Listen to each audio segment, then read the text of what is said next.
Hello students, कैसे हैं आप सभी। आई होप आप लोगों की प्रिपरेशंस बहुत अच्छी चल रही होगी। सीए फाउंडेशन में जो हमारा पेपर 3 रहता है, क्वांटिटेटिव एप्टीट्यूड, आज हम इस बारे में बात कर लेते हैं कि आपको पेपर कैसे अटेम्प्ट करने हैं, कैसे आपको अपना स्कोर मैक्सिमाइज करना है। पेपर 3 तीन पार्ट में रहता है। एक हमारा बिजनेस मैथ्स रहता है 40 मार्क्स का, लॉजिकल रीजनिंग 20 मार्क्स का और स्टैटिस्टिक्स भी 40 मार्क्स का। आपको सबसे पहले पेपर मिलते ही पेपर को 1.5 से 2 मिनट के अंदर पूरा स्किम कर लेना है, जिसमें आप जो भी लॉजिकल रीजनिंग के जो भी क्वेश्चंस रहेंगे, इन चार चैप्टर्स के आपके जो भी क्वेश्चंस रहेंगे वो आप सबसे पहले बना लीजिए।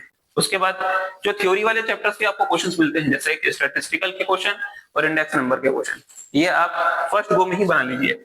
और जो हमारे बिजनेस मैथ का चैप्टर है, रेशियो प्रोपोर्शन इंडाइसेस लॉ, आपका सेट्स रिलेशन फंक्शन, फंक्शन में हमारा जैसे इनवर्स फंक्शन निकालने का क्वेश्चन था, एफओजी ऑफ एक्स निकालने का क्वेश्चन था, जीओ एफ ऑफ एक्स वाला क्वेश्चन जो रहते हैं, इस टाइप के जो क्वेश्चंस रहते हैं। एपीजीपी में भी जो हमारे डायरेक्ट क्वेश्चंस रहते हैं, इसमें आपको कॉमन डिफरेंस निकालना हो या कॉमन रेशियो निकालना हो या अर्थमेटिक मीन या ज्योमेट्रिक मीन निकालना हो, इस टाइप के जो क्वेश्चंस रहते हैं जो डायरेक्ट फर्स्ट गो में ही बन जाए, वो आप पहले पूरे अटेम्प्ट कर लीजिए।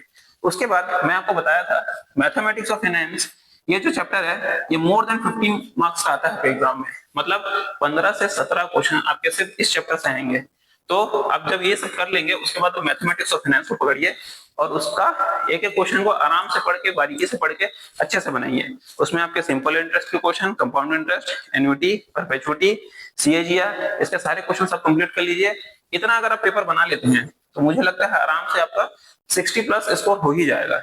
उसके बाद आपको क्या करना है, जो आपका सेंट्रल टेंडेंसी वाला चैप्टर है, प्रोबेबिलिटी एंड थ्योरेटिकल डिस्ट्रीब्यूशन, अगर आप लोगों का स्ट्रॉन्ग नहीं है तो इसको थोड़ा सा लेट स्टार्ट कीजिए, इसको सबसे लास्ट में अटेम्प्ट कीजिए आप। बाकी कोरिलेशन एंड रिग्रेशन है, और यहाँ पे हमारे इक्वेशंस एंड इनइक्वालिटी है। इनइक्वालिटी में भी आपका इंटरवल निकालने वाला क्वेश्चन और ग्राफ वाला क्वेश्चन बिल्कुल पूछ सकते हैं इसमें, और जो थ्योरी वाले क्वेश्चन है उसको भी आप अच्छे से कवर कर लीजिए। उसके बाद हमारा चैप्टर बचता है परम्यूटेशन एंड कॉम्बिनेशंस, और ये सब कंप्लीट करने के बाद अगर आपके पास फिर भी टाइम बचता है और आपको लगता है कि हम कैलकुलस, हम हमारा बेसिक्स अच्छा क्लियर है करके, तो आप बिल्कुल कैलकुलस को अटेम्प्ट कीजिए। कैलकुलस में भी आराम से 5 से 7 क्वेश्चन सब बना सकते हैं, और इस तरीके से आप अपना स्कोर मैक्सिमाइज कर लेंगे। 70, 80 अबव 90 भी आप आराम से ला सकते हैं। और अगर आप लोगों को किसी भी पर्टिकुलर टॉपिक में डाउट है तो आप मुझको पर्सनली इन्फॉर्म कर सकते हैं, कांटेक्ट कर लीजिए, मैं आपके डाउट्स क्लियर कर दूंगा। आप लोगों को प्रीवियस ईयर क्वेश्चंस, एमटीपी और मॉड्यूल के सारे क्वेश्चंस बनाइए, और किसी भी क्वेश्चन में डाउट होता है तो उसका स्क्रीनशॉट लेके मेरे को भेज दीजिए, उसका फोटो क्लिक करके मेरे को सेंड कर दीजिए, मैं पर्सनली आपके डाउट्स क्लियर कर दूंगा। Thank you and all the very best for exam.